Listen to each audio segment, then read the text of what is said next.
নমঃ শিবায়।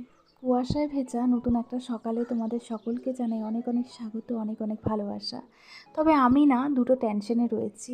এক তো আজ প্রথমবার চ্যানেলে একটা মিনি ব্লগ আপলোড করলাম তোমাদের সকলের জন্য, জানি না কেমন লাগবে।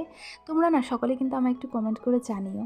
আর দ্বিতীয়ত এই যে বাসনকোসন দেখতে পাচ্ছ, এখানে মিষ্টি এনে রেখেছি, আর মা গেছিলো হচ্ছে মাটন আনতে। কেন বলো তো? আজ হচ্ছে আমার বান্ধবীকে আমি আইবুড়ো ভাত খাওয়াবো, সামনেই তো ওর বিয়ে। আর এই যে ঘরদোর একদম চকচকে ঝকঝকে করে নিয়েছি, আর এরই মধ্যে একটা পার্সেলও চলে এসছে। এই দেখো, এটা কি ব্লাউজ পিস, কিছুই তো হবে না। আচ্ছা, আর কোয়ালিটিও বিশেষ একটা কিন্তু খারাপ। পার্সেলটা পেয়ে না মনটা বড্ড খারাপ হয়েছিল, তবে খাবারগুলো দেখে কিন্তু বেশ খুশি হয়ে গেছি। এখানে রয়েছে লুচি, কষা মাংস, ডাল, চাটনি, পাঁপড় আর স্যালাড। আর এই বান্ধবীকেই আইবুড়ো ভাত খাওয়াচ্ছি। সবাই মিলে বসে পড়েছি খেতে। আজ তবে আসি, দেখা হচ্ছে কাল।